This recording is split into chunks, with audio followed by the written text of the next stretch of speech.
Welcome back to my YouTube channel guys. ਅੱਜ ਦੀ video start ਕਰਨ ਤੋਂ ਪਹਿਲਾਂ ਮੈਂ ਤੁਹਾਨੂੰ ਰਿਕੁਐਸਟ ਕਰਨਾ ਚਾਹੂੰਗੀ ਕਿ ਪਲੀਜ਼ ਮੇਰੇ ਚੈਨਲ ਨੂੰ ਸਬਸਕ੍ਰਾਈਬ ਕਰਨਾ ਨਾ ਭੁੱਲਿਓ। ਇਹ ਬਿਲਕੁਲ ਫ੍ਰੀ ਆਫ ਕੋਸਟ ਹੈ। ਨਾਲ ਦੀ ਨਾਲ ਰਜੇ ਤੁਹਾਨੂੰ ਇੱਥੇ ਲੇਟੈਸਟ ਅਪਡੇਟਸ ਮਿਲਣਗੇ ਰਿਲੇਟਡ ਟੂ ਆਇਲਸ ਐਗਜ਼ਾਮ, ਉਹ ਵੀ ਸਭ ਤੋਂ ਪਹਿਲਾਂ। ਅਤੇ ਨਾਲ ਦੀ ਨਾਲ ਰਜੇ ਤੁਸੀਂ ਮੈਨੂੰ ਇੰਸਟਾਗ੍ਰਾਮ 'ਤੇ ਫੋਲੋ ਕਰ ਸਕਦੇ ਹੋ। ਜੇ ਇਹ ਵੀਡੀਓ ਤੋਂ ਥੋੜ੍ਹੀ ਲੰਬੀ ਜਾ ਸਕਦੀ ਹੈ, ਪਰ ਐਂਡ ਤੱਕ ਜ਼ਰੂਰ ਦੇਖਿਓ ਜੇ ਤੁਸੀਂ ਰੀਡਿੰਗ ਵਿੱਚ ਇੰਪਰੂਵਮੈਂਟ ਕਰਨਾ ਚਾਹੁੰਦੇ ਹੋ। ਅਤੇ ਵੀਡੀਓ ਹੈਲਪਫੁਲ ਲੱਗੀ ਤਾਂ ਕਮੈਂਟ ਕਰਕੇ ਜ਼ਰੂਰ ਦੱਸਿਓ। ਅਤੇ ਅੱਗੇ ਤੁਸੀਂ ਕੀ ਦੇਖਣਾ ਚਾਹੁੰਦੇ ਹੋ ਉਹ ਵੀ ਤੁਸੀਂ ਮੈਨੂੰ ਕਮੈਂਟ ਕਰਕੇ ਦੱਸ ਸਕਦੇ ਹੋ, ਅਤੇ ਮੈਂ ਉਹਦੇ 'ਤੇ ਵੀਡੀਓ ਅਪਲੋਡ ਕਰ ਦਾਂਗੀ। ਨਾਲ ਦੀ ਨਾਲ ਜੇ ਤੁਹਾਨੂੰ ਕਿਸੇ ਵੀ ਮੋਡਿਊਲ ਵਿੱਚ ਕੋਈ ਵੀ ਪ੍ਰੋਬਲਮ ਆ ਤਾਂ ਤੁਸੀਂ ਮੇਰੀ ਪਲੇਲਿਸਟ ਚੈੱਕ ਕਰ ਸਕਦੇ ਹੋ, ਉਹਦੇ ਤੋਂ ਵੀ ਤੁਹਾਨੂੰ ਬਹੁਤ ਜ਼ਿਆਦਾ ਬੈਨੀਫਿਟ ਮਿਲੂਗਾ। ਚਲੋ ਵੀਡੀਓ ਸਟਾਰਟ ਕਰਦੇ ਹਾਂ। ਹੋਰ ਜ਼ਿਆਦਾ ਬੋਰ ਨਹੀਂ ਕਰਦੇ। ਜਿੱਦਾਂ ਕਿ ਰਜੇ ਅੱਜ ਮੈਂ ਤੁਹਾਨੂੰ ਦੱਸਾਂਗੀ ਕਿ ਆਪਾਂ ਰੀਡਿੰਗ ਕਿਵੇਂ ਇੰਪਰੂਵ ਕਰ ਸਕਦੇ ਹਾਂ, ਉਹ ਵੀ ਆਪਾਂ ਘਰੇ ਬੈਠ ਕੇ। ਜਿੱਦਾਂ ਕਿ ਰਜੇ ਇੱਕ ਕੁਐਸਚਨ ਹੈ ਮੈਂ ਸਭ ਤੋਂ ਪੁੱਛਣਾ ਚਾਹੂੰਗੀ, ਕਮੈਂਟ ਸੈਕਸ਼ਨ ਵਿੱਚ ਜ਼ਰੂਰ ਆਨਸਰ ਦਿਓ ਕਿ ਤੁਹਾਡੇ ਲਈ ਰੀਡਿੰਗ ਮੋਡਿਊਲ ਡਿਫੀਕਲਟ ਕਿਉਂ ਹੈ। ਕੋਈ ਪਰਟੀਕੂਲਰ ਰੀਜ਼ਨ ਹੋ ਸਕਦਾ, ਹਰ ਇੱਕ ਬੱਚੇ ਦਾ ਡਿਫਰੈਂਟ ਰੀਜ਼ਨ ਹੋ ਸਕਦਾ, ਬਟ ਜੋ ਰੀਜ਼ਨਸ ਮੈਂ ਦੇਖੇ ਨੇ, ਜਿੱਦਾਂ ਕਿ ਰਜੇ ਫਸਟ ਪੁਆਇੰਟ ਆ ਜਾਂਦਾ ਅੰਡਰਸਟੈਂਡਿੰਗ। ਜਿੱਦਾਂ ਕਿ ਕਾਫੀ ਬੱਚੇ ਹੁੰਦੇ ਜਿਨ੍ਹਾਂ ਨੂੰ ਅੰਡਰਸਟੈਂਡ ਨਹੀਂ ਹੋ ਪਾਉਂਦਾ ਉਹ ਪੈਰਾਗ੍ਰਾਫ, ਉਹ ਪੈਸੇਜ ਵੀ, ਉਹ ਪੈਸੇਜ ਵਿੱਚ ਕੀ ਕਹਿ ਰਹੇ ਨੇ। ਸੈਕਿੰਡ ਆ ਜਾਂਦਾ ਵੋਕੈਬਲਰੀ। ਕਾਫੀ ਬੱਚੇ ਜਦੋਂ ਉਹ ਨਿਊ ਵੋਕੈਬਲਰੀ ਦੇਖਦੇ ਆ, ਉਹ ਵੋਕੈਬਲਰੀ ਕਰਕੇ ਉਹ ਬੱਚੇ ਡਰ ਜਾਂਦੇ ਨੇ ਅਤੇ ਉਹ ਰੀਡਿੰਗ ਪ੍ਰੋਪਰ ਤਰੀਕੇ ਨਾਲ ਸੋਲਵ ਨਹੀਂ ਕਰ ਪਾਉਂਦੇ, ਕਿਉਂਕਿ ਉੱਥੇ ਥੋੜ੍ਹੀ ਜਿਹੀ ਹਾਈ ਵੋਕੈਬਲਰੀ ਵਰਡਸ ਦਿੱਤੇ ਹੁੰਦੇ ਆ। ਥਰਡ ਆ ਜਾਂਦਾ ਰਜੇ ਸੀਟਿੰਗ। ਜਿੱਦਾਂ ਕਿ ਕਾਫੀ ਬੱਚੇ ਹੁੰਦੇ ਜਿਨ੍ਹਾਂ ਤੋਂ 1 ਆਵਰ ਦੀ ਮਤਲਬ ਸੀਟਿੰਗ ਨਹੀਂ ਹੋ ਪਾਉਂਦੀ ਗੀ, ਮਤਲਬ ਕਿ 1 ਆਵਰ ਬੈਠ ਨਹੀਂ ਪਾਉਂਦੇ ਰੀਡਿੰਗ ਕਰਨ ਲਈ, ਤਾਂ ਉਹ ਫਰਸਟ੍ਰੇਟ ਹੋ ਜਾਂਦੇ ਨੇ। ਫੋਰਥ ਪੁਆਇੰਟ ਆ ਜਾਂਦਾ ਜਿੱਦਾਂ ਕਿ ਬੋਰਿੰਗ। ਇਹ ਤਾਂ ਸਭ ਬੱਚਿਆਂ ਨੂੰ, ਜਿੱਦਾਂ ਕਿ ਸਾਰਿਆਂ ਬੱਚਿਆਂ ਦਾ ਇਹ ਪੁਆਇੰਟ ਤਾਂ ਡੈਫੀਨੇਟਲੀ ਹੋਊਗਾ ਕਿ ਰੀਡਿੰਗ ਉਹਨਾਂ ਨੂੰ ਬੋਰਿੰਗ ਲੱਗਦੀ ਹੈ, ਕਿਉਂਕਿ ਬੱਚੇ ਨੂੰ ਉਹ ਚੀਜ਼ ਦੀ ਆਦਤ ਨਹੀਂ ਹੁੰਦੀ ਗੀ। ਬਟ ਮੇਰੇ ਅਕੋਰਡਿੰਗ ਜੋ ਚੀਜ਼ਾਂ ਮੈਂ ਓਬਜ਼ਰਵ ਕੀਤੀਆਂ, ਰੀਡਿੰਗ 2 ਤਰੀਕੇ ਨਾਲ ਡਿਵਾਈਡ ਕੀਤੀ ਜਾਂਦੀ। ਜਿੱਦਾਂ ਕਿ ਰਜੇ ਪਹਿਲੀ ਚੀਜ਼ ਆ ਜਾਂਦੀ ਇੰਟਰਸਟ, ਸੈਕਿੰਡ ਆ ਜਾਂਦਾ ਹਾਰਡ ਵਰਕ। ਤੁਹਾਨੂੰ ਐਗਜ਼ਾਮਪਲ ਦੇ ਕੇ ਸਮਝਾਊਂਗੀ। ਜਿੱਦਾਂ ਕਿ ਰਜੇ ਪਹਿਲਾਂ ਆਪਾਂ ਦੇਖਦੇ ਹਾਂ ਕਿ ਸਹੀ ਟਾਈਮ ਕੀ ਹੁੰਦਾ ਬੱਚੇ ਲਈ, ਜਦੋਂ ਬੱਚੇ ਨੂੰ ਐਗਜ਼ਾਮ ਫਿਲ ਕਰ ਦੇਣਾ ਚਾਹੀਦਾ। ਜਿੱਦਾਂ ਕਿ ਰਜੇ ਆਪਾਂ ਐਗਜ਼ਾਮਪਲ ਲੈਂਦੇ ਹਾਂ, ਆਪਾਂ ਇੱਕ ਵੈਜੀਟੇਬਲ ਦੀ ਐਗਜ਼ਾਮਪਲ ਲੈਂਦੇ ਹਾਂ। ਜਿੱਦਾਂ ਕਿ ਸਪੋਜ਼ ਇੱਕ ਵੈਜੀਟੇਬਲ ਹੈ, ਜਿੱਦਾਂ ਕਿ ਰਜੇ ਕੋਈ ਵੈਜੀਟੇਬਲ ਆਪਾਂ ਬਾਈ ਕੀਤੀ, ਉਹ ਵੈਜੀਟੇਬਲ ਆਪਾਂ ਕੁੱਕ ਕੀਤੀ। ਇੱਕ ਵੈਜੀਟੇਬਲ ਆਪਾਂ ਹਾਫ ਕੁਕਡ ਕਰ ਲਈ, ਇੱਕ ਵੈਜੀਟੇਬਲ ਆਪਾਂ ਓਵਰ ਕੁਕਡ ਕਰ ਲਈ। ਇੱਦਾਂ ਹੀ ਸੇਮ ਰਜੇ ਜਿੱਦਾਂ ਕਿ ਕਾਫੀ ਬੱਚੇ ਹੁੰਦੇ ਜਿਨ੍ਹਾਂ ਦੀ ਥੋੜ੍ਹੀ ਪ੍ਰੈਪਰੇਸ਼ਨ ਹੋਈ ਐਗਜ਼ਾਮ ਫਿਲ ਕਰਦਾ, ਬਟ ਰਿਜ਼ਲਟ ਨਹੀਂ ਆਇਆ। ਕਾਫੀ ਬੱਚੇ ਇੱਦਾਂ ਦੇ ਹੁੰਦੇ ਆ ਜਿਨ੍ਹਾਂ ਦਾ ਇੱਕ ਪੀਕ ਪੁਆਇੰਟ ਆ ਜਾਂਦਾ, ਤਾਂ ਉਹ ਪੀਕ ਪੁਆਇੰਟ 'ਤੇ ਆ ਕੇ ਵੀ ਕਹਿੰਦੇ ਨੇ ਕਿ ਹਜੇ ਅਸੀਂ ਹੋਰ ਪ੍ਰੈਕਟਿਸ ਕਰਨੀ, ਬਲਕਿ ਉਹ ਉਹਨਾਂ ਦਾ ਪੀਕ ਪੁਆਇੰਟ ਹੁੰਦਾ। ਉਸ ਟਾਈਮ ਉਹਨਾਂ ਨੂੰ ਐਗਜ਼ਾਮ ਦੇ ਦੇਣਾ ਚਾਹੀਦਾ ਹੁੰਦਾ, ਬਟ ਉਸ ਟਾਈਮ ਉਹ ਐਗਜ਼ਾਮ ਨਹੀਂ ਦਿੰਦੇ। ਉਹ ਐਗਜ਼ਾਮ ਉਦੋਂ ਦਿੰਦੇ ਜਦੋਂ ਉਹਨਾਂ ਦਾ ਇੰਟਰਸਟ ਡਾਊਨ ਹੋਣਾ ਸ਼ੁਰੂ ਹੋ ਜਾਂਦਾ ਹੈ, ਤਾਂ ਉਹਦੇ ਕਰਕੇ ਵੀ ਉਹਨਾਂ ਦਾ ਰਿਜ਼ਲਟ ਨਹੀਂ ਆ ਪਾਉਂਦਾ, ਕਿਉਂਕਿ ਉਹਨਾਂ ਦਾ ਇੰਟਰਸਟ ਰਜੇ ਜਦੋਂ ਪੀਕ ਪੁਆਇੰਟ ਸੀ ਉਦੋਂ ਦਾ ਐਗਜ਼ਾਮ ਦਿੱਤਾ ਨਹੀਂ, ਤਾਂ ਇੰਟਰਸਟ ਡਾਊਨ ਜਾਣ ਲੱਗ ਜਾਂਦਾ। ਇਹੀ ਸੇਮ ਕੇਸ ਟੋਟਲੀ ਜਿਹੜਾ ਮੈਂ ਵੈਜੀਟੇਬਲ ਦੀ ਐਗਜ਼ਾਮਪਲ ਦੇ ਕੇ ਸਮਝਾਇਆ ਸੀ, ਜਿੱਦਾਂ ਕਿ ਰਜੇ ਇੱਕ ਪੀਕ ਪੁਆਇੰਟ ਹੋਣਾ ਬਹੁਤ ਜ਼ਰੂਰੀ ਹੈ ਜਦੋਂ ਬੱਚੇ ਨੂੰ ਐਗਜ਼ਾਮ ਫਿਲ ਕਰ ਦੇਣਾ ਚਾਹੀਦਾ ਹੈਗਾ ਹੈ। ਇੱਦਾਂ ਹੀ ਮੈਂ ਵੈਜੀਟੇਬਲ ਦੀ ਐਗਜ਼ਾਮਪਲ ਦਿੱਤੀ ਸੀ। ਹੁਣ ਆਪਾਂ ਦੇਖਦੇ ਕਿ ਆਪਾਂ ਇੰਟਰਸਟ ਕਿਵੇਂ ਬਿਲਡ ਕਰ ਸਕਦੇ ਰੀਡਿੰਗ ਮੋਡਿਊਲ ਵਿੱਚ। ਜਿੱਦਾਂ ਕਿ ਮੇਰੇ ਕੋਲ ਕਾਫੀ ਟਿਪਸ ਹੈਗੇ ਆ। ਜਿੱਦਾਂ ਕਿ ਫਸਟ ਹੈਗਾ ਹੈ, ਆਪਾਂ ਕੋਈ, ਜਿੱਦਾਂ ਕਿ ਕਾਫੀ ਬੱਚੇ ਬੈਚਲਰ ਡਿਗਰੀ ਕੀਤੀ ਹੋਊਗੀ, ਆਪਦੀ ਫੀਲਡ ਦੇ ਰਿਲੇਟਡ ਸਟੱਡੀ ਕਰ ਸਕਦੇ ਆ। ਜਿੱਦਾਂ ਕੋਈ ਵੀ ਬੱਚਾ ਆਪਦੀ ਫੀਲਡ ਦੇ ਰਿਲੇਟਡ ਕੋਈ ਵੀ ਟੋਪਿਕ ਪਿਕ ਕਰ ਸਕਦਾ, ਉਹਦੇ ਰਿਲੇਟਡ ਆਪਾਂ ਡੀਪ ਸਟੱਡੀ ਕਰ ਸਕਦੇ। ਡੀਪ ਸਟੱਡੀ ਕਰ ਰਹੀ ਰਜੇ। ਸੈਕਿੰਡ ਇੰਟਰਵਿਊ ਤਾਂ ਰਜੇ ਮੈਂ ਇਹ ਤਾਂ ਵੈਸੇ ਰੀਡਿੰਗ ਵਿੱਚ ਦੀ ਬਜਾਏ ਮੈਂ ਇਹ ਇੰਟਰਵਿਊ ਤਾਂ ਕਰਕੇ ਬੋਲਿਆ, ਇੰਟਰਵਿਊ ਨਾਲ ਰਜੇ ਤੁਹਾਡੀ ਇੰਪਰੂਵਮੈਂਟ ਹੋਊਗੀ ਹੋਰ 3 ਮੋਡਿਊਲਸ ਵਿੱਚ। ਜਿੱਦਾਂ ਕਿ ਤੁਹਾਡੀ ਲਿਸਨਿੰਗ ਵਿੱਚ ਇੰਪਰੂਵਮੈਂਟ ਹੋਊਗੀ, ਰਾਈਟਿੰਗ ਅਤੇ ਸਪੀਕਿੰਗ ਵਿੱਚ ਇੰਪਰੂਵਮੈਂਟ ਹੋਊਗੀ। ਇੰਟਰਵਿਊ ਰਜੇ ਮੈਂ ਤਾਂ ਕਰਕੇ ਬੋਲਿਆ। ਥਰਡ ਜਿਹੜਾ ਸਭ ਤੋਂ ਮੇਜਰ ਅਤੇ ਇੰਪੋਰਟੈਂਟ ਪੁਆਇੰਟ ਹੈ, ਜਿਹੜਾ ਕਿ ਹੈਗਾ ਰਜੇ ਮੈਗਜ਼ੀਨ ਬਹੁਤ ਇੰਪੋਰਟੈਂਟ ਰੋਲ ਪਲੇਅ ਕਰਦਾ ਹੈ, ਉਹ ਮੈਂ ਤੁਹਾਨੂੰ ਅੱਗੇ ਐਕਸਪਲੇਨ ਕਰਾਂਗੀ। ਜਿੱਦਾਂ ਕਿ ਰਜੇ ਫੋਰਥ ਪੁਆਇੰਟ ਆ ਜਾਂਦਾ ਨਿਊਜ਼ਪੇਪਰ ਵੀ ਰਜੇ ਬਹੁਤ ਇੰਪੋਰਟੈਂਟ ਰੋਲ ਪਲੇਅ ਕਰਦਾ ਹੈ। ਜਿੱਦਾਂ ਕਿ ਰਜੇ ਤੁਹਾਨੂੰ ਪਤਾ ਹੈ ਕਿ ਮੈਗਜ਼ੀਨ ਜੋ ਮੈਗਜ਼ੀਨ ਹੈ ਉਹਦੇ ਤੋਂ ਹੀ ਰੀਡਿੰਗ ਪੈਸੇਜ ਬਣਾਏ ਜਾਂਦੇ ਨੇ ਜੋ ਐਗਜ਼ਾਮ ਵਿੱਚ ਆਉਂਦੇ ਨੇ। ਇਹ ਕਾਫੀ ਬੱਚੇ ਨੂੰ ਨਹੀਂ ਪਤਾ ਹੋਊਗਾ। ਕਮੈਂਟ ਸੈਕਸ਼ਨ ਵਿੱਚ ਜ਼ਰੂਰ ਦੱਸਿਓ ਕਿ ਜਿਨ੍ਹਾਂ ਨੂੰ ਪਤਾ ਸੀ, ਕਿਹਨਾਂ ਨੂੰ ਨਹੀਂ ਪਤਾ ਸੀ। ਅਤੇ ਰਜੇ ਫੋਰਥ ਪੁਆਇੰਟ ਆਉਂਦਾ ਨਿਊਜ਼ਪੇਪਰ ਵੀ ਬਹੁਤ ਇੰਪੋਰਟੈਂਟ ਰੋਲ ਪਲੇਅ ਕਰਦਾ। ਕਿਵੇਂ? ਜਿਵੇਂ ਸਪੋਜ਼ ਮੰਨ ਲਓ ਤੁਹਾਡੀ ਰੀਡਿੰਗ ਵੀਕ ਹੈ, ਤਾਂ ਮੈਂ ਉਹਨਾਂ ਬੱਚਿਆਂ ਨੂੰ ਸੁਜੈਸਟ ਕਰੂੰਗੀ ਕਿ ਉਹ ਆਪਦੇ 2 ਆਵਰਸ ਲਈ ਡੇਲੀ ਬੇਸਿਸ 'ਤੇ ਰੀਡਿੰਗ ਕਰਨ। ਮਤਲਬ ਕਿ ਐਟਲੀਸਟ 2 ਵੀਕਸ ਲਈ ਤਾਂ ਪ੍ਰੈਕਟਿਸ ਕਰ ਹੀ ਸਕਦੇ ਆ, ਅਤੇ ਉਹ 2 ਵੀਕਸ ਨਿਊਜ਼ਪੇਪਰ ਰੀਡ ਕਰਨਾ। ਸਿਰਫ 2 ਪੇਜ ਰੀਡ ਕਰਨੇ ਨਿਊਜ਼ਪੇਪਰ ਦੇ, ਅਤੇ ਉਹਦੇ 'ਤੇ ਇੱਕ ਸਪੈਸ਼ਲ ਨੋਟਬੁੱਕ ਲੈ ਲੈਣ। ਉਹ ਨੋਟਬੁੱਕ 'ਤੇ ਜਿਹੜੇ ਡਿਫੀਕਲਟ ਵਰਡਸ ਹੈ ਉਹ ਨੋਟ ਕਰੀ ਜਾਣ। ਨੋਟਬੁੱਕ 'ਤੇ ਉਹਨਾਂ ਦੇ ਮੀਨਿੰਗ ਕੱਢੀ ਜਾਣ ਤਾਂ ਪ੍ਰੋਪਰ ਉਹਦੇ 'ਤੇ ਡੇਲੀ ਬੇਸਿਸ 'ਤੇ ਭਾਵੇਂ ਜੇ ਤੁਹਾਡੇ ਤੋਂ 2 ਪੇਜ ਰੀਡ ਨਹੀਂ ਹੁੰਦੇ ਤੁਸੀਂ 1 ਪੇਜ ਰੀਡ ਕਰੋ ਤਾਂ ਬਟ ਇੰਨਾ 100% ਦਿਓ ਉਸ ਚੀਜ਼ ਨੂੰ ਤਾਂ ਕਿ ਉਹ ਚੀਜ਼ ਦਾ ਡਿਫਰੈਂਸ ਕਲੀਅਰ ਹੋ ਜਾਵੇ ਕਿ ਮਤਲਬ ਕਿ ਡਿਫਰੈਂਸ ਇਨ ਦਾ ਸੈਂਸ ਕਿ ਉਹ ਤੁਹਾਨੂੰ ਪੈਰਾਗ੍ਰਾਫ ਉਹ ਪੇਜ ਜੋ ਹੋਊਗਾ ਉਹਦਾ ਤੁਹਾਨੂੰ ਮੀਨਿੰਗ ਪਤਾ ਹੋਵੇ ਜੀ ਇਹ ਨਿਊਜ਼ਪੇਪਰ ਦੇ ਇਸ ਪੇਜ ਵਿੱਚ ਉਹਨਾਂ ਨੇ ਕੀ ਬੋਲਿਆ ਸੀਗਾ। ਇਸ ਤਰੀਕੇ ਨਾਲ ਪ੍ਰੋਪਰ ਤੁਹਾਨੂੰ ਲਾਈਨ ਟੂ ਲਾਈਨ ਪਤਾ ਹੋਵੇ। ਜਿੱਦਾਂ ਕਿ ਰਾਜੇ ਹੁਣ ਆਪਾਂ ਅੱਗੇ ਮੂਵ ਔਨ ਕਰਦੇ ਹਾਂ। ਜਿੱਦਾਂ ਕਿ ਰਾਜੇ ਹੁਣ ਅੱਗੇ ਆਪਾਂ ਦੇਖ ਪਾ ਰਹੇ ਹੋ ਤੁਸੀਂ ਜਿੱਦਾਂ ਕਿ ਰਾਜੇ ਅੱਗੇ ਆ ਜਾਂਦਾ ਹੈਗਾ ਹੈ ਕਿ ਆਪਾਂ ਇਹ ਚੀਜ਼ ਜਿੱਦਾਂ ਕਿ ਰਾਜੇ 15 ਡੇਜ਼ ਆਪਾਂ ਕਰਾਂਗੇ ਆਪਣੇ 'ਚ ਇੰਪਰੂਵਮੈਂਟ ਆਊਗੀ। ਸੈਕਿੰਡ ਚੀਜ਼ ਆ ਜਾਂਦੀ ਜਿੱਦਾਂ ਕਿ ਰਾਜੇ ਪ੍ਰੈਕਟਿਸ ਅਤੇ ਟੈਸਟ ਵਿੱਚ ਜਿੱਦਾਂ ਕਿ ਰਾਜੇ ਪ੍ਰੈਕਟਿਸ ਅਤੇ ਟੈਸਟ ਵਿੱਚ ਵੀ ਬਹੁਤ ਜ਼ਿਆਦਾ ਡਿਫਰੈਂਸ ਹੁੰਦਾ ਹੈ। ਜਿੱਦਾਂ ਕਿ ਜਿਹੜੀ ਪ੍ਰੈਕਟਿਸ ਆਪਾਂ ਕਰਦੇ ਹੈਗੇ ਆ ਇੰਸਟੀਟਿਊਟ ਵਿੱਚ ਜਾ ਕੇ ਉਹ ਆਪਾਂ ਇੰਸਟੀਟਿਊਟ ਵਿੱਚ ਜਾ ਕੇ ਪ੍ਰੈਕਟਿਸ ਕਰਦੇ ਹਾਂ। ਜਿੱਦਾਂ ਕਿ ਰੀਡਿੰਗ ਟੈਸਟ ਅਤੇ ਰੀਡਿੰਗ ਸਕਿੱਲ ਵਿੱਚ ਡਿਫਰੈਂਸ ਮੈਂ ਜਿਹੜਾ ਤੁਹਾਨੂੰ ਮੇਜਰ ਪੁਆਇੰਟ ਹੈਗਾ ਉਹ ਦੱਸਣਾ ਚਾਹੂੰਗੀ। ਜਿੱਦਾਂ ਕਿ ਰਾਜੇ ਇਹ ਰੀਡਿੰਗ ਟੈਸਟ ਹੁੰਦਾ ਹੈ ਉਹ ਹੁੰਦਾ ਹੈ ਕਿ ਆਪਾਂ ਆਪਦੀ ਬਿਲਟੀ ਚੈੱਕ ਕਰਦੇ ਹਾਂ ਦੇਖ ਕੇ ਵੀ ਇਹ ਆਪਾਂ ਤੋਂ ਚੀਜ਼ ਆਪਾਂ ਕਰ ਪਾਵਾਂਗੇ ਜਾਂ ਨਹੀਂ ਕਰ ਪਾਵਾਂਗੇ। ਉਹ ਹੁੰਦੀ ਹੈ ਰਾਜੇ ਰੀਡਿੰਗ ਟੈਸਟ ਆਪਦੀ ਅਬਿਲਿਟੀ ਚੈੱਕ ਕਰਨਾ। ਹੁਣ ਰੀਡਿੰਗ ਸਕਿੱਲ ਕੀ ਹੁੰਦਾ ਰੀਡਿੰਗ ਸਕਿੱਲ ਹੁੰਦਾ ਰਾਜੇ ਆਪਦੀ ਜਿੱਦਾਂ ਕਿ ਰੀਡਿੰਗ ਸਕਿੱਲ ਹੁੰਦਾ ਕਿ ਆਪਦੀ ਚੀਜ਼ ਕੋਈ ਮੰਨ ਲਓ ਸਪੋਜ਼ ਪੈਸੇਜ ਆਪਾਂ ਉਸ ਚੀਜ਼ ਨੂੰ ਰੀਡਿੰਗ ਸਕਿੱਲ ਨੂੰ ਆਪਾਂ ਇੱਦਾਂ ਕਹਿ ਸਕਦੇ ਆਪਾਂ ਕੋਈ ਆਪਦੀ ਸਕਿੱਲ ਨੂੰ ਇੰਪਰੂਵ ਕਰਨਾ। ਜਿੱਦਾਂ ਕਿ ਸਪੋਜ਼ ਆਪਾਂ ਆਪਦੇ ਪੈਸੇਜ ਦੀ ਅੰਡਰਸਟੈਂਡਿੰਗ ਨੂੰ ਇੰਪਰੂਵ ਕਰਦੇ ਹੈਗੇ ਹਾਂ ਉਸ ਤਰੀਕੇ ਨਾਲ ਆਪਾਂ ਕਹਿ ਸਕਦੇ ਇਨ ਡਿਟੇਲ। ਜੇ ਤੁਸੀਂ ਵੀਡੀਓ ਚਾਹੁੰਦੇ ਤਾਂ ਤੁਸੀਂ ਮੈਨੂੰ ਕਮੈਂਟ ਕਰ ਸਕਦੇ ਮੈਂ ਉਹਦੇ ਵਿੱਚ ਡਿਟੇਲ ਵਿੱਚ ਸਮਝਾਵਾਂਗੀ ਨਹੀਂ ਤਾਂ ਇੱਦਾਂ ਰਾਜੇ ਵੀਡੀਓ ਕਾਫੀ ਜ਼ਿਆਦਾ ਲੰਬੀ ਚਲੀ ਜਾਏਗੀ। ਹੁਣ ਇੱਕ ਸਪੈਸ਼ਲ ਟਿਪ ਜੋ ਮੈਂ ਬੱਚਿਆਂ ਨੂੰ ਦੇਣਾ ਚਾਹੂੰਗੀ ਕਿ ਜਿਹੜਾ ਨਿਊਜ਼ਪੇਪਰ ਹੈ ਉਹਦੀ ਹਾਰਡ ਕਾਪੀ ਹੋਣੀ ਚਾਹੀਦੀ ਹੈ ਨਾ ਕਿ ਮਤਲਬ ਕਿ ਬੱਚਿਆਂ ਨੂੰ ਔਨਲਾਈਨ ਨਹੀਂ ਰੀਡ ਕਰਨਾ। ਔਨਲਾਈਨ ਕਿਉਂ ਨਹੀਂ ਰੀਡ ਕਰਨਾ ਬਿਕੋਜ਼ ਮੰਨ ਲਓ ਸਪੋਜ਼ ਤੁਹਾਨੂੰ ਕੋਈ ਮੈਸੇਜ ਆ ਜਾਂਦਾ ਤਾਂ ਉਹ ਮੈਸੇਜ ਤੁਸੀਂ ਉੱਥੇ ਹੀ ਨਿਊਜ਼ਪੇਪਰ ਬੰਦ ਕਰਕੇ ਉਹ ਮੈਸੇਜ ਦੀ ਰਿਪਲਾਈ ਕਰਨ ਲੱਗ ਜਾਓਗੇ ਅਤੇ ਕਦੋਂ ਮੈਸੇਜ ਦੀ ਰਿਪਲਾਈ ਕਰਦੇ ਤੁਹਾਡੇ 2 ਆਵਰਸ ਵੇਸਟ ਹੋ ਜਾਣਗੇ ਤੁਹਾਨੂੰ ਖੁਦ ਨੂੰ ਪਤਾ ਨਹੀਂ ਲੱਗੂਗਾ। ਤਾਂ ਕਰਕੇ ਮੈਂ ਹਮੇਸ਼ਾ ਰਿਕੁਐਸਟ ਕਰਦੀ ਹੁੰਦੀ ਹਾਂ ਕਿ ਔਫਲਾਈਨ ਨਿਊਜ਼ਪੇਪਰ ਤੋਂ ਕਰੋ ਰਾਜੇ ਜੇ ਕਰਨਾ ਤਾਂ। ਹੁਣ ਆਪਾਂ ਨੈਕਸਟ ਮੈਥਡ ਬੰਨੀ ਮੂਵ ਔਨ ਕਰਦੇ ਜਿੱਦਾਂ ਕਿ ਰਾਜੇ ਸਭ ਤੋਂ ਪਹਿਲਾਂ ਤਾਂ ਮੈਂ ਆਹ ਐਡਵਾਈਸ ਕਰੂੰਗੀ ਜੇ ਤੁਸੀਂ ਨਿਊਜ਼ਪੇਪਰ ਰੀਡ ਕਰਨਾ ਤਾਂ ਉਹਦੇ ਵਿੱਚ 2 ਆਵਰਸ ਲਈ ਸਪੋਜ਼ ਮੰਨ ਲਓ ਤੁਸੀਂ ਨਿਊਜ਼ਪੇਪਰ ਰੀਡ ਕਰਦੇ ਪਏ ਹੋ ਉਹਦੇ ਵਿੱਚ ਤੁਸੀਂ ਕੋਈ ਬ੍ਰੇਕ ਨਹੀਂ ਲੈਣੀ ਗੀ ਕੋਈ ਵੀ ਬ੍ਰੇਕ ਨਹੀਂ ਲੈਣੀ ਅਤੇ ਜਲਦੀ ਉੱਠਣਾ। ਸਪੋਜ਼ ਤੁਸੀਂ 5 ਵਜੇ ਵੀ ਉੱਠ ਸਕਦੇ ਹੋ 7 ਵਜੇ ਵੀ ਉੱਠ ਸਕਦੇ ਹੋ ਇਹ ਤੁਹਾਡੇ ਉੱਪਰ ਡਿਪੈਂਡ ਹੈ ਬਟ ਮੈਂ ਤੁਹਾਨੂੰ ਕਹੂੰਗੀ ਕਿ ਸਭ ਤੋਂ ਮਤਲਬ ਕਿ ਜਲਦੀ ਉੱਠ ਕੇ ਰੀਡਿੰਗ ਸਟਾਰਟ ਕਰੋ ਅਤੇ ਵਿੱਚ ਕੋਈ ਵੀ ਬ੍ਰੇਕ ਨਾ ਲਓ ਕਿਉਂਕਿ ਮੋਰਨਿੰਗ ਟਾਈਮ ਬੈਸਟ ਹੁੰਦਾ ਕਿਸੇ ਲਈ ਰਾਤ ਦਾ ਟਾਈਮ ਵੀ ਬੈਸਟ ਹੁੰਦਾ ਬਟ ਉਹ ਤੁਹਾਡੇ 'ਤੇ ਡਿਪੈਂਡ ਕਰਦਾ ਹੈ। ਇਹਦੇ ਨਾਲ ਕੀ ਹੋਊਗਾ ਕਿ ਜਦੋਂ ਤੁਸੀਂ ਮਤਲਬ ਡੇਲੀ ਬੇਸਿਸ 'ਤੇ 2 ਹਫ਼ਤਿਆਂ ਲਈ ਇਹ ਨਿਊਜ਼ਪੇਪਰ ਰੀਡ ਕਰੋਗੇ ਪਹਿਲੀ ਗੱਲ ਤਾਂ ਜੋ ਤੁਹਾਡਾ ਰੀਡਿੰਗ ਸਕਿੱਲ ਹੈ ਉਹ ਇੰਪਰੂਵ ਹੋਊਗਾ। ਸੈਕਿੰਡ ਕੀ ਹੋਊਗਾ ਤੁਹਾਡੀ ਅੰਡਰਸਟੈਂਡਿੰਗ ਇੰਪਰੂਵ ਹੋਊਗੀ। ਇਹਦੇ ਨਾਲ ਦੀ ਨਾਲ ਰਾਜੇ ਤੁਹਾਡੀ ਅੰਡਰਸਟੈਂਡਿੰਗ ਤਾਂ ਇੰਪਰੂਵ ਹੋਊਗੀ ਨਾਲ ਦੀ ਨਾਲ ਰਾਜੇ ਤੁਹਾਨੂੰ ਵੋਕੈਬਲਰੀ ਵੀ ਪਤਾ ਲੱਗੂ ਡਿਫਰੈਂਟ ਵਰਡਸ ਪਤਾ ਲੱਗਣਗੇ। ਇਹਦੇ ਤੋਂ ਤੁਹਾਨੂੰ ਬਹੁਤ ਜ਼ਿਆਦਾ ਬੈਨੀਫਿਟ ਹੋਊਗਾ ਉਹ ਤੁਹਾਨੂੰ ਰੀਡਿੰਗ ਵਿੱਚ ਦੇਖਣ ਨੂੰ ਮਿਲੂਗਾ।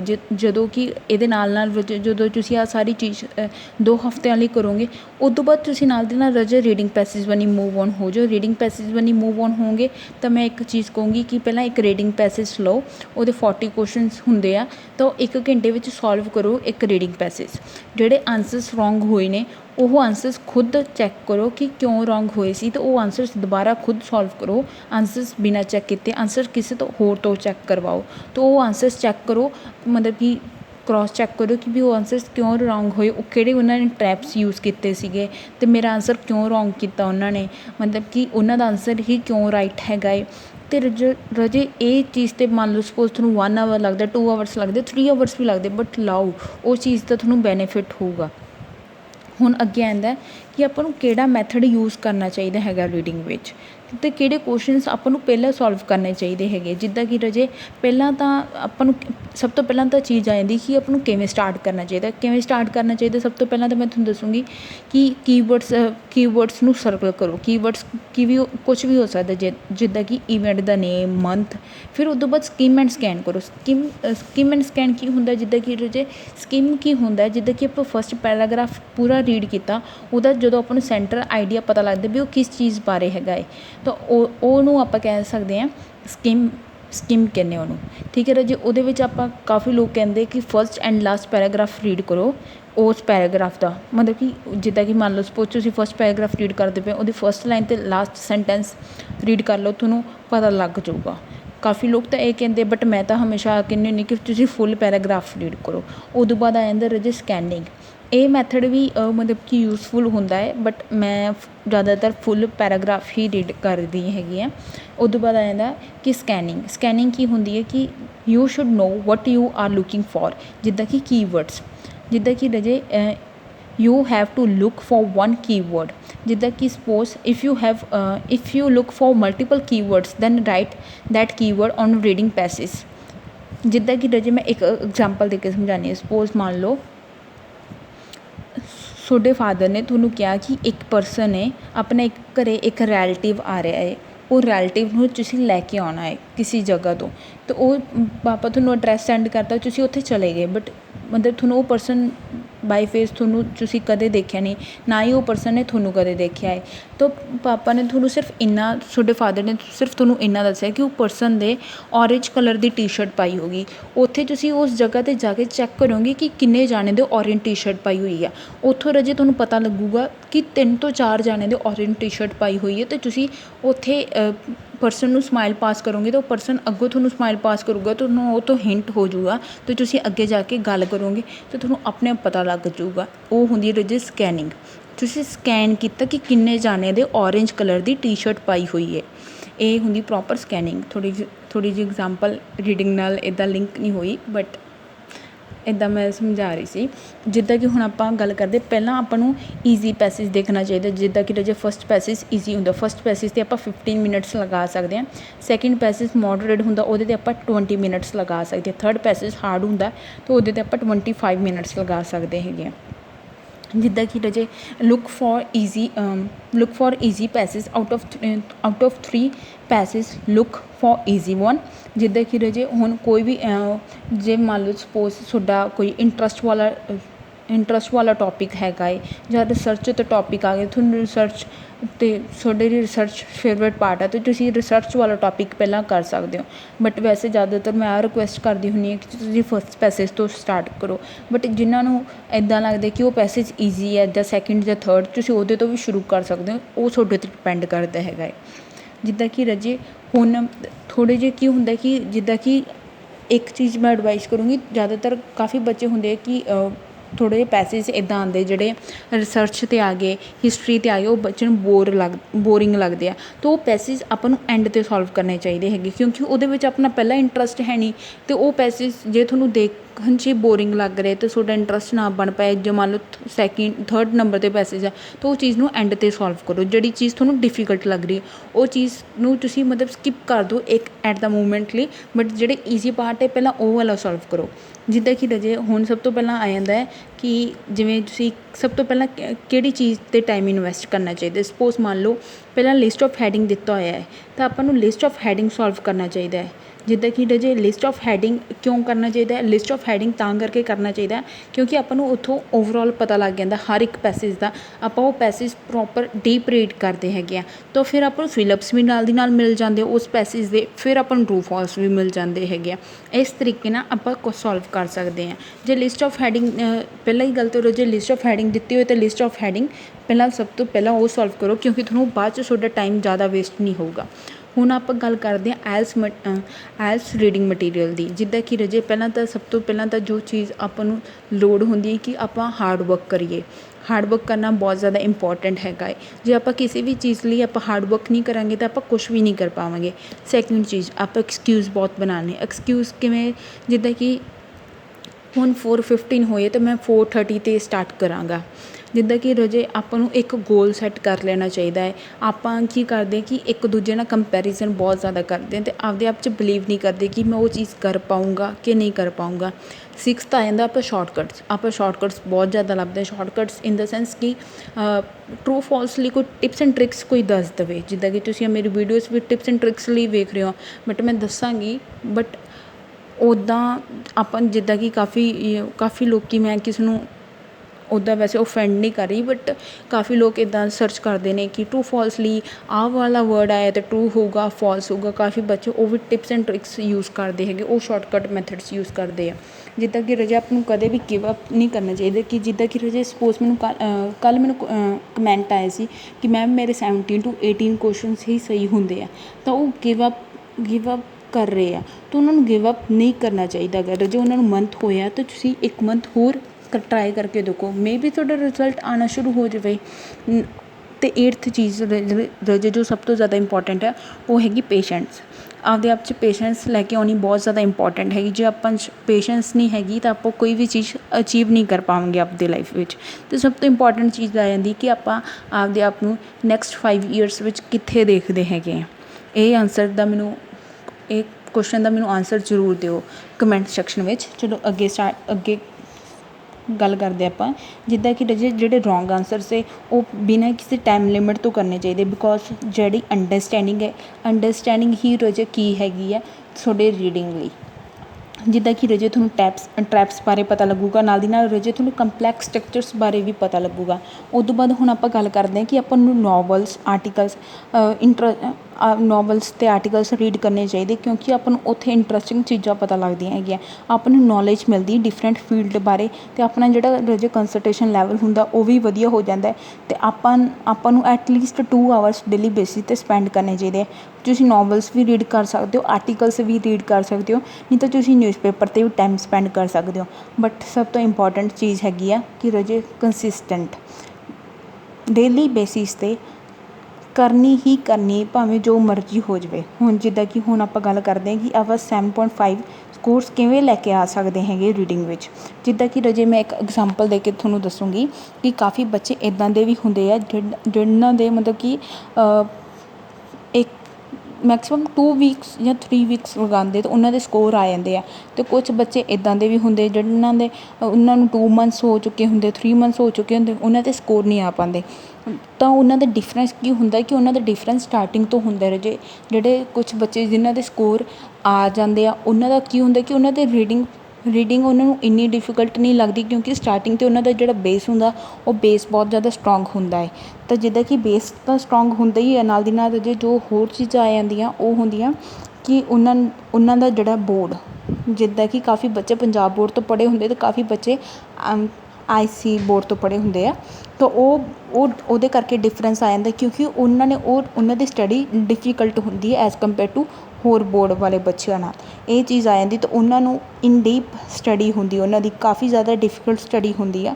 ਜਿੱਦਾਂ ਕਿ CBSE ਬੋਰਡ ਦੀ ਇੰਨੀ ਜ਼ਿਆਦਾ ਡਿਫੀਕਲਟ ਨਹੀਂ ਹੁੰਦੀ, ਤਾਂ ਕਰਕੇ ਉਹਨਾਂ ਦੇ ਰੀਡਿੰਗ ਦਾ ਜੋ ਅੰਡਰਸਟੈਂਡਿੰਗ ਲੈਵਲ ਹੁੰਦਾ ਹੈ ਉਹ ਬਹੁਤ ਜ਼ਿਆਦਾ ਬੈਟਰ ਹੁੰਦਾ ਹੈ ਐਜ਼ ਕੰਪੇਅਰ ਟੂ ਦੂਸਰੇ ਸਟੂਡੈਂਟਸ ਨਾਲ। ਜਿੱਦਾਂ ਕਿ ਰਜੇ ਹੁਣ ਆਪਾਂ ਗੱਲ ਕਰਦੇ ਹਾਂ ਕਿ ਆਪਾਂ ਸਕੋਰਸ ਕਿਵੇਂ ਲੈ ਸਕਦੇ ਹਾਂ। ਜਿੱਦਾਂ ਕਿ ਪਹਿਲੀ ਗੱਲ ਤਾਂ ਰਜੇ ਸਿਲੈਕਸ਼ਨ ਆਫ ਪੈਸਿਜ ਆ ਜਾਂਦਾ ਹੈ, ਅਤੇ ਉਦੋਂ ਬਾਅਦ ਆ ਜਾਂਦਾ ਰਜੇ ਡਿਸਟਰੀਬਿਊਸ਼ਨ ਆਫ ਟਾਈਮ। ਜਿੱਦਾਂ ਕਿ ਪਹਿਲਾਂ ਤਾਂ ਆਪਾਂ ਦੇਖਣਾ ਕਿ ਈਜ਼ੀ ਪੈਸਿਜ ਕਿਹੜਾ ਹੈ, ਡਿਫੀਕਲਟ ਪੈਸਿਜ ਕਿਹੜਾ ਹੈ, ਉੱਦਾਂ ਦੇਖ ਸਕਦੇ। ਜਾਂ ਪੈਸਿਜ ਦਾ ਨੇਮ ਪੜ੍ਹ ਕੇ ਆਪਾਂ ਨੂੰ ਨਾਲ ਦੀ ਨਾਲ ਪਤਾ ਲੱਗ ਜੂਗਾ ਕਿ ਇਹ ਪੈਸਿਜ ਆਪਾਂ ਸੋਲਵ ਕਰ ਪਾਵਾਂਗੇ ਕਿ ਨਹੀਂ ਕਰ ਪਾਵਾਂਗੇ। ਪੈਸਿਜ ਦੇ ਨੇਮ ਤੋਂ ਪਤਾ ਲੱਗ ਜਾਂਦਾ ਕਿ ਇਹ ਪੈਸਿਜ ਮੈਂ ਈਜ਼ੀਲੀ ਸੋਲਵ ਕਰ ਲੂੰਗਾ। ਜਿੱਦਾਂ ਕਿ ਕੋਈ ਪੈਸਿਜ ਮੰਨ ਲਓ ਸਪੋਜ਼ ਹਿਸਟਰੀ 'ਤੇ ਆ ਗਿਆ, ਰਿਸਰਚ 'ਤੇ ਆ ਗਿਆ, ਇਸ ਤਰੀਕੇ ਨਾਲ ਰਜੇ ਆਪਾਂ ਟਾਈਮ ਫਾਈਂਡ ਕਰ ਸਕਦੇ। ਸੈਕਿੰਡ ਆਉਂਦੇ ਕੁਐਸਚਨ ਟਾਈਪ। ਜਿਹੜੇ ਕੁਐਸਚਨ ਟਾਈਪ 'ਚ ਤੁਹਾਨੂੰ ਡਿਫੀਕਲਟੀ ਹੈਗੀ ਆ ਉਹ ਕੁਐਸਚਨ ਟਾਈਪ ਤੁਸੀਂ ਬਾਅਦ 'ਚ ਸੋਲਵ ਕਰੋ। ਜਿਹੜੇ ਕੁਐਸਚਨ ਟਾਈਪ ਤੁਹਾਨੂੰ ਈਜ਼ੀ ਲੱਗਦੇ ਤੁਸੀਂ ਉਹ ਸੋਲਵ ਕਰ ਲਓ ਪਹਿਲਾਂ, ਕਿਉਂਕਿ ਉਹ ਕੁਐਸਚਨ ਟਾਈਪ ਜਿਹੜੇ ਤੁਹਾਨੂੰ ਈਜ਼ੀ ਲੱਗਦੇ ਉਹ ਤਾਂ ਤੁਹਾਡੇ ਲਈ ਸਕੋਰਿੰਗ ਹੈਗੇ ਆ। ਹੁਣ ਆਉਂਦੇ ਡਿਸਟਰੀਬਿਊਸ਼ਨ ਟਾਈਮ। ਜਿੱਦਾਂ ਕਿ ਫਸਟ ਪੈਸਿਜ 'ਤੇ 15 ਮਿੰਟਸ ਲਗਾਏ, ਸੈਕਿੰਡ ਪੈਸਿਜ 'ਤੇ 20 ਮਿੰਟਸ, ਥਰਡ ਪੈਸਿਜ 'ਤੇ 25 ਮਿੰਟਸ। ਇਸ ਤਰੀਕੇ ਨਾਲ ਵੀ ਆਪਾਂ ਟਾਈਮ ਡਿਵਾਈਡ ਕਰ ਸਕਦੇ ਹਾਂ। ਜਿੱਦਾਂ ਕਿ ਸਪੋਜ਼ ਮੰਨ ਲਓ ਤੁਹਾਡੇ 6.5 ਰਿਕੁਆਇਰਮੈਂਟ ਹੈਗੀ ਹੈ, ਤਾਂ 6.5 ਰਿਕੁਆਇਰਮੈਂਟ ਹੈਗੀ ਹੈ ਤਾਂ ਉਹਦੇ ਲਈ ਤੁਸੀਂ ਫਸਟ ਪੈਸਿਜ ਤੋਂ 10 ਸਕੋਰ ਲੈ ਲਏ, ਸੈਕਿੰਡ ਤੋਂ 10 ਲੈ ਲਏ, ਥਰਡ ਪੈਸਿਜ ਤੋਂ 5 ਲੈ ਲਏ, ਤਾਂ ਟੋਟਲ ਬਣ ਗਏ ਰਜੇ 25। ਇੱਦਾਂ ਆਪਾਂ ਆਪਦੀ ਰਿਕੁਆਇਰਮੈਂਟ ਮੀਟ ਕਰ ਸਕਦੇ ਕਿ ਆਪਾਂ ਫਸਟ 2 ਪੈਸਿਜ ਵਿੱਚੋਂ ਤਾਂ 10 ਆਨਸਰਸ ਕਰੈਕਟ ਕਰਨੇ ਹੀ ਹੈਗੇ ਆ। ਇਸ ਤਰੀਕੇ ਨਾਲ ਫਸਟ 'ਚੋਂ ਵੀ 10, ਸੈਕਿੰਡ 'ਚੋਂ ਵੀ 10। ਇੱਦਾਂ ਰਜੇ ਆਪਾਂ ਟਾਈਮ ਪ੍ਰੋਪਰ ਤਰੀਕੇ ਨਾਲ ਮੈਨੇਜ ਵੀ ਕਰ ਲਾਂਗੇ ਅਤੇ ਇਸ ਤਰੀਕੇ ਨਾਲ ਆਪਾਂ ਆਨਸਰਸ ਵੀ ਕਰੈਕਟ ਕਰ ਸਕਦੇ ਹੈਗੇ ਆ। ਜਿੱਦਾਂ ਕਿ ਰਜੇ ਮੈਂ ਇੱਕ CBSE ਅਤੇ ਇੱਕ ਦੂਸਰੇ ਬੋਰਡ ਵਾਲੇ ਬੱਚੇ ਦੀ ਐਗਜ਼ਾਮਪਲ ਦੇ ਕੇ ਸਮਝਾਉਣਾ ਚਾਹੂੰਗੀ ਕਿ ਉਹਨਾਂ 'ਚ ਡਿਫਰੈਂਸ ਕਿਵੇਂ ਹੁੰਦਾ ਹੈ। ਜਿੱਦਾਂ ਕਿ ਸਪੋਜ਼ ਮੰਨ ਲਓ ਕੋਈ ਬੱਚਾ ਕੋਈ ਗੇਮ ਬਚਪਨ ਤੋਂ ਪਲੇਅ ਕਰ ਰਿਹਾ ਹੈ, ਤਾਂ ਕੋਈ ਬੱਚਾ ਹੁਣੇ ਆ ਕੇ ਰੀਸੈਂਟਲੀ ਪਲੇਅ ਕਰਨਾ ਸ਼ੁਰੂ ਕੀਤਾ, ਤਾਂ ਉਹ ਜ਼ਿਆਦਾ ਵਧੀਆ ਸਕਿੱਲਸ ਕਿਹੜੇ ਬੱਚੇ ਦੇ ਹੋਣਗੇ, ਉਸ ਬੱਚੇ ਦੇ ਹੋਣਗੇ ਜਿਹੜਾ ਬੱਚਾ ਬਚਪਨ ਤੋਂ ਗੇਮ ਪਲੇਅ ਕਰ ਰਿਹਾ ਹੈ। ਇਹ ਚੀਜ਼ ਸੇਮ ਆਪਾਂ ਰੀਡਿੰਗ ਵਿੱਚ ਵੀ ਦੇਖ ਸਕਦੇ। ਇਸ ਤਰੀਕੇ ਨਾਲ ਇਹ ਡਿਫਰੈਂਸ ਆ ਜਾਂਦਾ ਜਿਹੜੇ ਬੱਚੇ ਜਲਦੀ ਕਲੀਅਰ ਕਰ ਜਾਂਦੇ ਕਿਸੇ ਵੀ ਐਗਜ਼ਾਮ ਨੂੰ, ਮਤਲਬ ਕਿ ਰੀਡਿੰਗ ਉਹਨਾਂ ਲਈ ਇੰਨੀ ਜ਼ਿਆਦਾ ਡਿਫੀਕਲਟ ਨਹੀਂ ਲੱਗਦੀ ਗੀ। ਜਿੱਦਾਂ ਕਿ ਰਾਜੇ ਹੁਣ ਆਪਾਂ ਅੱਗੇ ਦੇਖਦੇ ਹਾਂ ਕਿ ਆਪਾਂ ਨੂੰ 4 ਕੁਐਸਚਨ ਟਾਈਪ ਜਿਹੜੇ ਬਹੁਤ ਇੰਪੋਰਟੈਂਟ ਹੁੰਦੇ ਆ ਅਤੇ ਹਰ ਇੱਕ ਐਗਜ਼ਾਮ ਵਿੱਚ ਰੀਡਿੰਗ ਵਿੱਚ ਆਉਂਦੇ ਹੀ ਆਉਂਦੇ ਆ। ਜਿੱਦਾਂ ਕਿ ਰਾਜੇ ਸਭ ਤੋਂ ਪਹਿਲਾਂ ਤਾਂ ਮੈਂ ਇੱਕ ਗੱਲ ਕਲੀਅਰ ਕਰਨਾ ਚਾਹੂੰਗੀ ਕਿ ਆਪਾਂ ਜੇ ਮੰਨ ਲਓ ਤੁਹਾਡੀ ਰਿਕੁਆਇਰਮੈਂਟ ਤੁਹਾਡੇ ਸਕੋਰ 17 18 'ਤੇ ਖੜ੍ਹੇ ਰਹਿੰਦੇ ਆ ਅਤੇ ਤੁਸੀਂ 3 ਮੰਥਸ ਹੋ ਗਏ 4 ਮੰਥਸ ਹੋ ਗਏ, ਤਾਂ ਮੈਂ ਤੁਹਾਡੇ ਲਈ ਇੱਕ ਐਡਵਾਈਸ ਦੇਣਾ ਚਾਹੂੰਗੀ, ਬਸ ਤੁਸੀਂ ਆਪਦੀ ਰਿਕੁਆਇਰਮੈਂਟ 'ਤੇ ਫੋਕਸ ਕਰੋ। ਜੇ ਤੁਹਾਡੀ ਰਿਕੁਆਇਰਮੈਂਟ ਮੰਨ ਲਓ 6 ਬੈਂਡਸ ਦੀ ਆ ਤਾਂ ਤੁਸੀਂ ਰਿਕੁਆਇਰਮੈਂਟ ਲਈ ਉਹ ਸਪੈਸੀਫਿਕ ਕੁਐਸਚਨ ਸੋਲਵ ਕਰੋ ਜਿਹੜੇ ਤੁਹਾਡੇ ਲਈ ਈਜ਼ੀ ਹੋਣਗੇ, ਜਿਹੜੇ ਤੁਹਾਨੂੰ ਈਜ਼ੀ ਲੱਗਦੇ ਅਤੇ ਤੁਸੀਂ ਕਰ ਸਕਦੇ ਹੋ ਆਰਾਮ ਨਾਲ without any difficulty.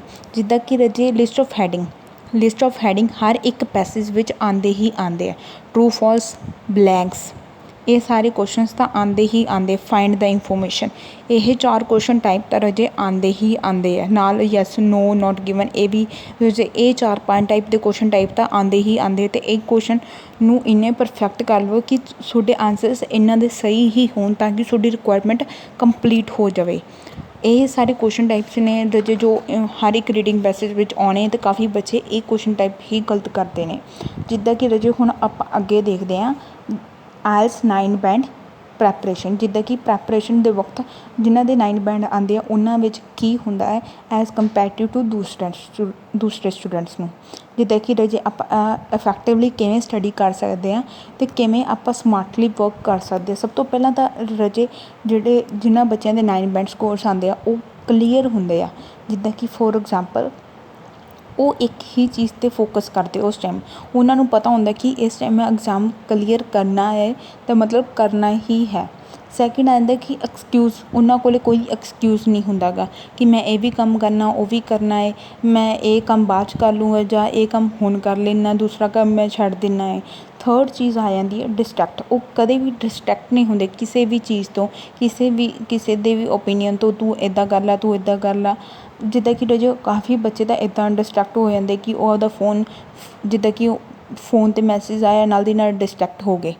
Fourth point ਆ ਜਾਂਦਾ ਕਿ ਉਹ ਫੋਕਸ, ਉਹਨਾਂ ਦਾ ਜਿਹੜਾ ਫੋਕਸ ਹੁੰਦਾ ਜਿੱਦਾਂ ਕਿ ਫੋਕਸ ਇੱਕ ਪੁਆਇੰਟ 'ਤੇ ਨਹੀਂ ਹੁੰਦਾ ਗਾ ਮਤਲਬ ਦੂਸਰੇ ਬੱਚਿਆਂ ਦਾ। ਜਿੱਦਾਂ ਕਿ ਸਪੋਜ਼ ਮੰਨ ਲਓ ਕਾਫੀ ਬੱਚੇ ਇੱਦਾਂ ਦੇ ਹੁੰਦੇ ਆ ਜਿਹੜੇ ਮੈਂ ਦੇਖੇ ਹੈਗੇ ਆ ਕਿ ਉਹਨਾਂ ਦਾ ਐਗਜ਼ਾਮ ਕਲੀਅਰ ਨਹੀਂ ਹੋਇਆ ਬਟ ਉਹ ਕਹਿਣਗੇ ਕਿ ਮੇਰਾ ਪਹਿਲਾਂ ਹੀ 1 ਸਾਲ ਦਾ ਗੈਪ ਆ ਅਤੇ ਹੁਣ ਐਗਜ਼ਾਮ ਕਲੀਅਰ ਨਾ ਹੋਇਆ ਤਾਂ ਹੁਣ ਮੇਰਾ ਫਿਰ 1 ਸਾਲ ਦਾ ਗੈਪ ਪੈ ਜਾਊਗਾ। ਬਟ ਰਾਜੇ ਫੋਕਸ ਉਸ ਪੁਆਇੰਟ 'ਤੇ ਬਣਾ ਕੇ ਰੱਖੋ ਬਜਾਏ ਕਿ ਉਹ 1 ਸਾਲ, ਹੁਣ ਇੱਕੋ ਜਿਹੜਾ ਸਾਲ ਦਾ ਗੈਪ ਆ ਉਹ ਮੁੜ ਕੇ ਤਾਂ ਵਾਪਸ ਆ ਨਹੀਂ ਸਕਦਾ ਗਾ, ਤਾਂ ਉਹ ਫਿਰ ਉਹ ਚੀਜ਼ 'ਤੇ ਫੋਕਸ ਕਰਨ ਦਾ ਤਾਂ ਕੋਈ ਫਾਇਦਾ ਹੀ ਨਹੀਂ ਗਾ। ਹੁਣ ਉਸ ਚੀਜ਼ 'ਤੇ ਫੋਕਸ ਕਰੋ ਕਿ ਮੈਂ ਬਸ ਐਗਜ਼ਾਮ ਕਲੀਅਰ ਕਰਨਾ ਹੈ ਅਤੇ 1 ਸਾਲ ਦਾ ਗੈਪ ਹੋਰ ਨਹੀਂ ਪੈਣ ਦੇਣਾ। ਜਿੱਦਾਂ ਕਿ ਰਾਜੇ ਇਹ ਸਾਰੇ ਪੁਆਇੰਟਸ ਆ ਜਾਂਦੇ। ਅਤੇ ਸਭ ਤੋਂ ਇੰਪੋਰਟੈਂਟ ਇੱਕ ਹੋਰ ਪੁਆਇੰਟ ਜੋ ਆ ਜਾਂਦਾ ਇੰਟਰਸਟ ਲੈ ਕੇ ਚੀਜ਼ ਕਰੋਗੇ ਤਾਂ ਬਹੁਤ ਜ਼ਿਆਦਾ ਸੌਖੀ ਲੱਗੇਗੀ ਰੀਡਿੰਗ। ਜਿੱਦਾਂ ਕਿ ਰਾਜੇ ਇੱਕ ਹੋਰ ਪੁਆਇੰਟ ਹੈ ਕਿ ਆਪਾਂ ਨੂੰ ਸਪੋਜ਼ ਮੰਨ ਲਓ ਤੁਹਾਡੇ ਲਈ ਸਭ ਤੋਂ ਜ਼ਿਆਦਾ ਡਿਫੀਕਲਟ ਮੋਡੀਊਲ ਹੀ ਰੀਡਿੰਗ ਹੈ ਤਾਂ ਐਟਲੀਸਟ ਫਿਰ ਉਸ ਚੀਜ਼ 'ਤੇ ਤੁਸੀਂ 5 ਘੰਟੇ ਲਾਓ। 5 ਘੰਟੇ ਤਾਂ ਲਾਓ ਜੇ ਤੁਸੀਂ ਇੰਪਰੂਵਮੈਂਟ ਸੱਚੀ ਕਰਨੀ ਆ। ਜੇ ਤੁਹਾਡਾ 1 ਸਾਲ ਦਾ ਗੈਪ ਆ 5 ਘੰਟੇ ਲਾਓ ਅਤੇ ਰਾਜੇ ਤੁਹਾਨੂੰ 1 ਮਹੀਨੇ ਦੇ ਵਿੱਚ ਇੰਪਰੂਵਮੈਂਟ ਹੋ ਜੂਗੀ। ਜਿਵੇਂ ਸਪੋਜ਼ ਮੰਨ ਲਓ 2 ਆਵਰਸ ਨਿਊਜ਼ਪੇਪਰ ਰੀਡ ਕਰਨ 'ਤੇ ਲਾਏ, 1 ਆਵਰ ਤੁਸੀਂ ਰੀਡਿੰਗ ਕੀਤੀ, ਉਹਦੇ ਬਾਅਦ 2 ਆਵਰਸ ਡੀਪ ਰੀਡਿੰਗ ਕੀਤੀ। ਡੀਪ ਰੀਡਿੰਗ ਕਿੱਦਾਂ ਕੀਤੀ, ਜਿਹੜੇ ਰੋਂਗ ਆਨਸਰਸ ਹੋਏ ਆ ਉਹ ਖੁਦ ਚੈੱਕ ਕੀਤੇ ਬਜਾਏ ਕਿ ਕਿਸੇ ਹੋਰ ਤੋਂ ਚੈੱਕ ਕਰਵਾਉਣ ਦੇ, ਬਜਾਏ ਕਿ ਕਿਸੇ ਟ੍ਰੇਨਰ ਤੋਂ ਪੁੱਛਣ ਦੇ ਆਨਸਰਸ ਇਹਨਾਂ ਦੀ ਲੋਕੇਸ਼ਨ ਦੱਸ ਦਿਓ। ਇਹ ਸਾਰੇ ਪੁਆਇੰਟਸ ਨੇ ਜੋ ਰਾਜੇ 9 ਬੈਂਡ ਵਾਲੇ ਬੱਚੇ 'ਚ ਹੁੰਦੇ ਆ।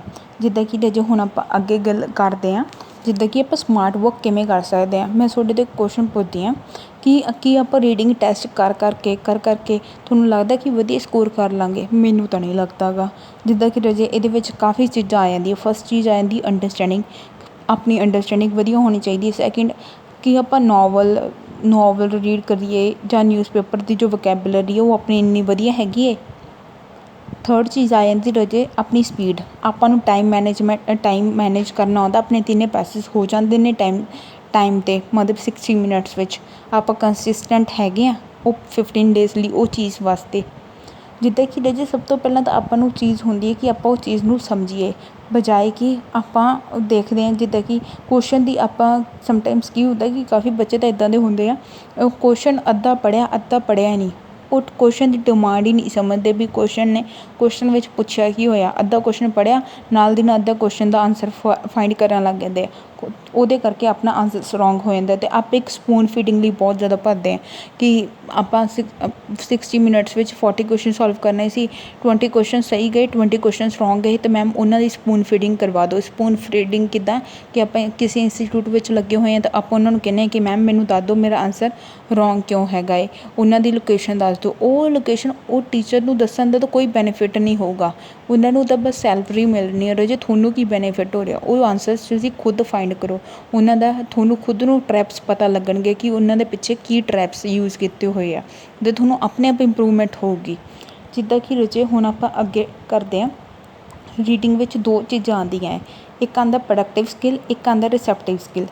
ਜਿੱਦਾਂ ਕਿ ਰਾਜੇ ਪ੍ਰੋਡਕਟਿਵ ਸਕਿੱਲ ਵਿੱਚ ਆਉਂਦਾ ਰਾਈਟਿੰਗ ਅਤੇ ਸਪੀਕਿੰਗ, ਅਤੇ ਰਿਸੈਪਟਿਵ ਸਕਿੱਲ ਵਿੱਚ ਆਉਂਦਾ ਲਿਸਨਿੰਗ ਅਤੇ ਰੀਡਿੰਗ। ਜਿੱਦਾਂ ਕਿ ਰਾਜੇ ਆਪਦੀ ਰੀਡਿੰਗ ਇੰਪਰੂਵ ਕਰਨੀ ਅਤੇ ਡਿਸਕਸ਼ਨ 'ਤੇ ਡਿਪੈਂਡ ਨਾ ਰਿਹਾ ਕਰੋ। ਸਭ ਤੋਂ ਇੰਪੋਰਟੈਂਟ ਚੀਜ਼ ਹੈ ਡਿਸਕਸ਼ਨ 'ਤੇ ਡਿਪੈਂਡ ਨਾ ਰਿਹਾ ਕਰੋ। ਅਤੇ ਇੱਕ ਚੀਜ਼ ਮੈਂ ਕਹਿਣਾ ਚਾਹੂੰਗੀ, ਔਨਲਾਈਨ ਜਿਹੜੀ ਤੁਸੀਂ ਔਨਲਾਈਨ ਔਨਲਾਈਨ ਜਿਹੜਾ ਤੁਸੀਂ ਰੀਡ ਕਰਦੇ ਹੋ, ਉਹਦੇ 'ਤੇ ਸਮਟਾਈਮਸ ਕੀ ਹੁੰਦਾ ਕਿ ਇਨਫੋਰਮਲ ਵਰਡਸ ਦਿੱਤੇ ਹੁੰਦੇ ਆ, ਤਾਂ ਰੀਡਿੰਗ ਵਿੱਚ ਜਿਹੜੀ ਆਪਾਂ ਨੂੰ ਰੀਡਿੰਗ ਮਿਲਦੀ ਰਾਜੇ ਉਹਦੇ ਵਿੱਚ ਇਨਫੋਰਮਲ ਵਰਡਸ ਨਹੀਂ ਹੁੰਦੇ, ਉਹਦੇ ਵਿੱਚ ਸਿਰਫ ਫੋਰਮਲ ਵਰਡਸ ਯੂਜ਼ ਕੀਤੇ ਜਾਂਦੇ ਹੈਗੇ ਆ। ਅਤੇ ਤਾਂ ਕਰਕੇ ਮੈਂ ਰਿਕੁਐਸਟ ਕਰਦੀ ਹੁੰਦੀ ਹਾਂ ਕਿ ਆਪਾਂ ਨੂੰ ਔਨਲਾਈਨ ਰੀਡ ਨਹੀਂ ਕਰਨਾ ਚਾਹੀਦਾ ਹੁੰਦਾ ਸਮਟਾਈਮਸ। ਹੁਣ ਆਪਾਂ ਅੱਗੇ ਗੱਲ ਕਰਦੇ ਹਾਂ। ਹਾਂਜੀ ਰਾਜੇ, ਹੁਣ ਆਪਾਂ ਗੱਲ ਕਰਦੇ ਹਾਂ ਆਇਲਸ ਰੀਡਿੰਗ ਬੈਸਟ ਮਟੀਰੀਅਲ, ਜਿਹੜਾ ਕਿ ਬੈਸਟ ਮਟੀਰੀਅਲ ਮੰਨਿਆ ਜਾਂਦਾ ਆਇਲਸ ਰੀਡਿੰਗ ਵਾਸਤੇ। ਜਿੱਦਾਂ ਕਿ ਰਾਜੇ ਫਸਟ ਆ ਜਾਂਦੀ ਕੈਮਬ੍ਰਿਜ ਬੁੱਕਸ। ਜਿੱਦਾਂ ਕਿ ਕੈਮਬ੍ਰਿਜ ਬੁੱਕ 9 to 16 ਉਹ ਤੁਸੀਂ ਬੁੱਕਸ ਰੀਡ ਕਰ ਸਕਦੇ ਹੋ। ਨਾਲ ਦੀ ਨਾਲ ਰਾਜੇ ਕਾਫੀ ਫ੍ਰੀ ਵੈਬਸਾਈਟਸ ਵੀ ਹੈਗੀਆਂ ਹੈ ਜਿਹੜੀਆਂ ਫ੍ਰੀ ਰੀਡਿੰਗ ਮਟੀਰੀਅਲ ਦਿੰਦੀਆਂ ਹੈਗੀਆਂ, ਉੱਥੋਂ ਤੁਸੀਂ ਡਾਊਨਲੋਡ ਕਰ ਸਕਦੇ ਹੋ। ਤੁਸੀਂ ਜੇ ਉਹਦੇ 'ਤੇ ਵੀਡੀਓ ਦੇਖਣਾ ਚਾਹੁੰਦੇ ਹੋ ਤਾਂ ਕਮੈਂਟ ਸੈਕਸ਼ਨ ਵਿੱਚ ਕਮੈਂਟ ਕਰ ਸਕਦੇ ਹੋ, ਮੈਂ ਉਹਦੇ 'ਤੇ ਵੀ ਵੀਡੀਓ ਬਣਾ ਦਾਂਗੀ। ਅਤੇ ਇੱਕ ਆਲਮੋਸਟ ਰਾਜੇ 3 ਵੈਬਸਾਈਟਸ ਹੈ ਜਿੱਥੋਂ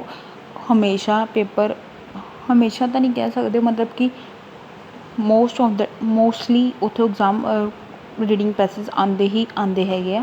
ਉਹ 3 ਵੈਬਸਾਈਟਸ ਹੈ, ਜੇ ਤੁਸੀਂ ਉਹਦੇ 'ਤੇ ਵੀ ਵੀਡੀਓ ਦੇਖਣਾ ਚਾਹੁੰਦੇ ਹੋ ਤਾਂ ਤੁਸੀਂ ਕਮੈਂਟ ਕਰ ਸਕਦੇ ਹੋ।